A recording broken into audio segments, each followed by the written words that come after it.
Good morning, Bulldogs. My name is Mr. Beck, and I am a fourth grade teacher at Stranahan. I hope you guys are all doing really well and looking forward to a great day. Today, I'm going to be reading to you the fantastic flying books of Mr. Morris Lessmore.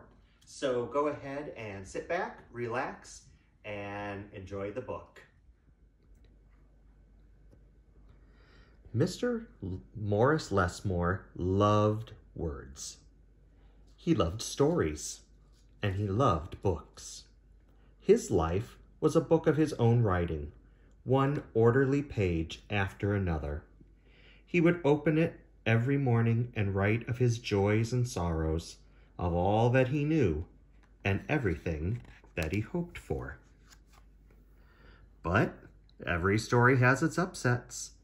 One day the sky darkened, the winds blew and blew, till everything Morris knew was scattered, even the words of his book.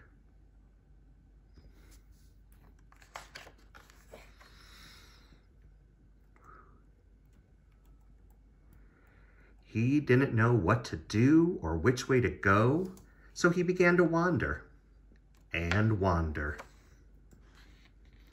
Then a happy bit of happenstance came his way. Rather than looking down, as had become his habit, Morris Lessmore looked up. Drifting through the sky above him, Morris saw a lovely lady.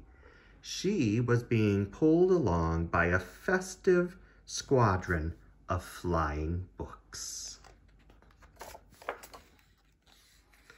Morris wondered if his book could fly, but it couldn't. It would only fall to the ground with a depressing thud. The flying lady knew Morris simply needed a good story, so she sent him her favorite.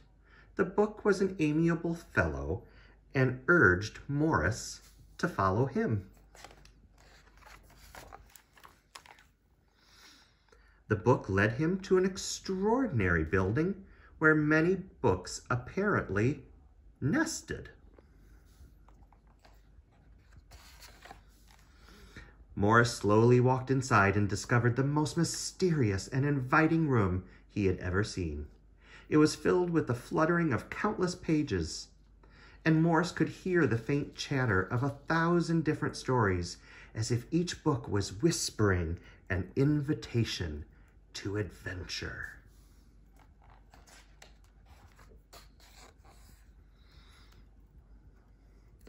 Then his new friend flew up to him and landed on his arm.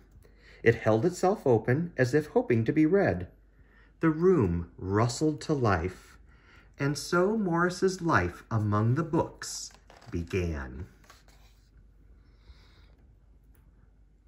Morris tried to keep the books in some sort of order, but they always mixed themselves up. The tragedies needed cheering up and would visit with the comedies. The encyclopedias, weary of facts, would relax with the comic books and fictions. All in all, it was an agreeable jumble. Morris found great satisfaction in caring for the books, gently fixing those with fragile bindings and unfolding the dog-eared pages of others. Sometimes Morris would become lost in a book and scarcely emerge for days.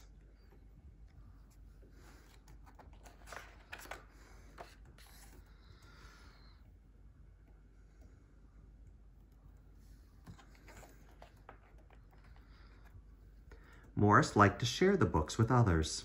Sometimes it was a favorite that everyone loved, and other times he found a lonely little volume whose tale was seldom told.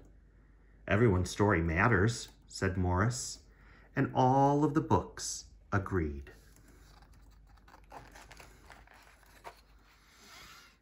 At night, after all the stories that needed telling had been told, and everyone had settled down to their proper places on the shelves, the great big dictionary would get in the last word. Zzz.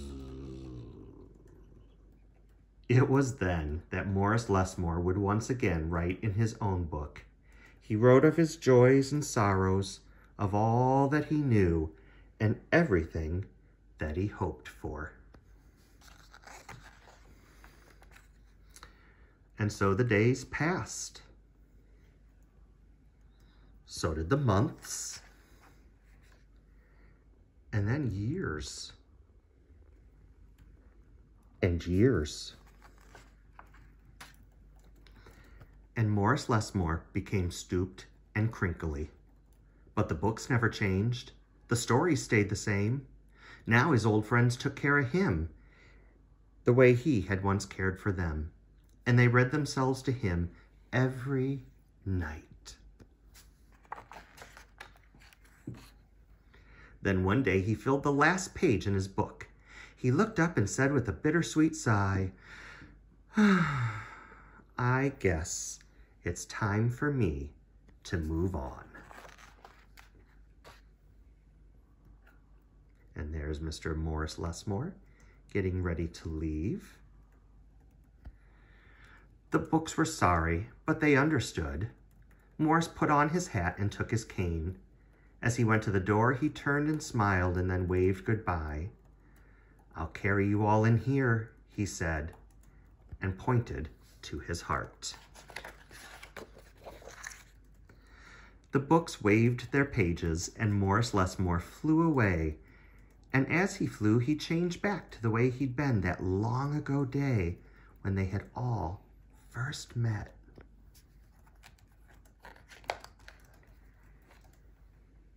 The books were quiet for a while, and then they noticed that Morris Lessmore had left something behind.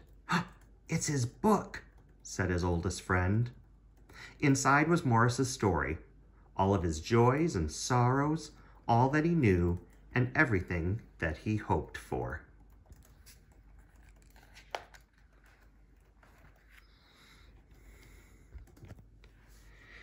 Then the books heard a small, expectant sound.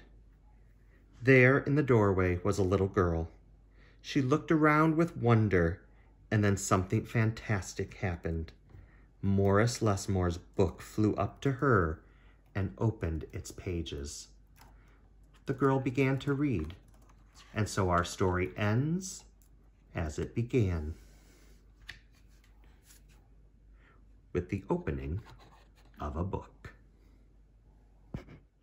Well, that's it, Bulldogs. I hope you enjoyed our book today just as much as I do. And I hope you're all doing really well at home and that you're safe and you're healthy. And I can't wait until I get to see you guys again. Thank you and have a good day.